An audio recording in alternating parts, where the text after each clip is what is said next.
shows that we wear them. Hi, I'm Mike Banish. I'm the instructor for Chemical Engineering 295, which is done in Engineering 156. Okay? This is the room that we use for Chemical Engineering 295, Nature and Properties of Materials Lab, in support of Chemical Engineering 294, Nature and Properties of Materials Lecture Course. CHE 294 and CHE 295 are required for chemical engineering majors under both concentrations. The space dedicated to this laboratory is approximately 1,378 square feet, and it holds a maximum of 20 students and the instructor. As we showed you before, students have access to the laboratory at the door for 156. There are safety signs that inform students that eating and drinking are not allowed, as well as signs showing their emergency contact information. At the entrance to the lab is a general information about campus and laboratory emergency procedures. There is one emergency exit for this lab. The lab also has signs about fire extinguishers. The Office of Environmental Health and Safety certifies the lab equipment on a regular basis. In addition to the fire extinguisher in this lab, we have a eye warning station that is also regularly tested.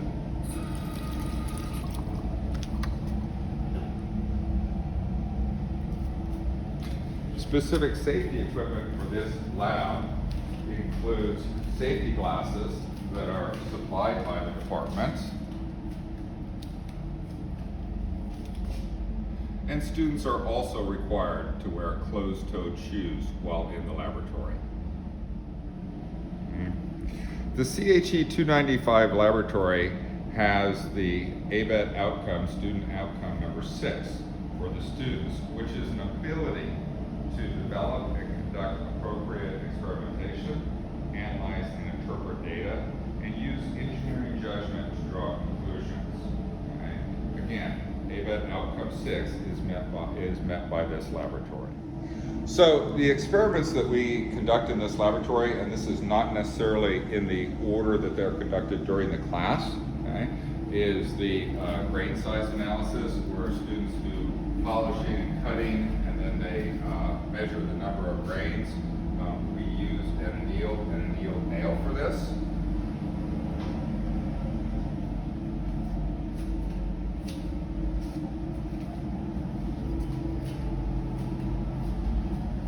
The next experiment is the mechanical properties lab, and in this we do 4 different aluminum alloys so that the students see the different mechanical properties of those alloys.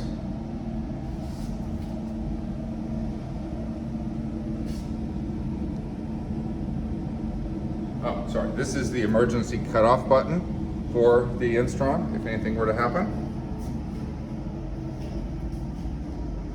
The next laboratory that we do is phase diagram determination.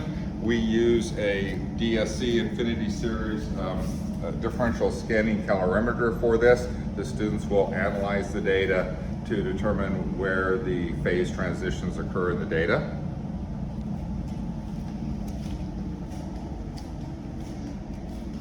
Next experiment is a creep behavior of materials. For this we use lead samples. This is a simple experiment, requires the students to both monitor the dial, keep track of the time, and so it provides a good analysis. We also include statistics in this laboratory. This is the microscope that we use for the completion of the grain size experiment. The students observe the grains through here. We have a CCD camera where they can capture images of their individual nails that they've processed, and then they store them on the computer for further analysis. The last laboratory that's not shown here is that we do an X-ray diffraction experiment that is done in a different laboratory. We typically give the students what is already produced data, although they do get a tour of that facility. As a final requirement for this laboratory, the students give a 5-minute presentation on a materials-related journal article. The presentation is done by 3-member groups that effectively divide the paper presentation into the introduction section, the experimental methods section, and the results. Okay? There's not a laboratory final for this class. Okay? In the Chemical and Materials Engineering Laboratories folder in the Google Drive, there's a summary page that describes the features of the space for your reference.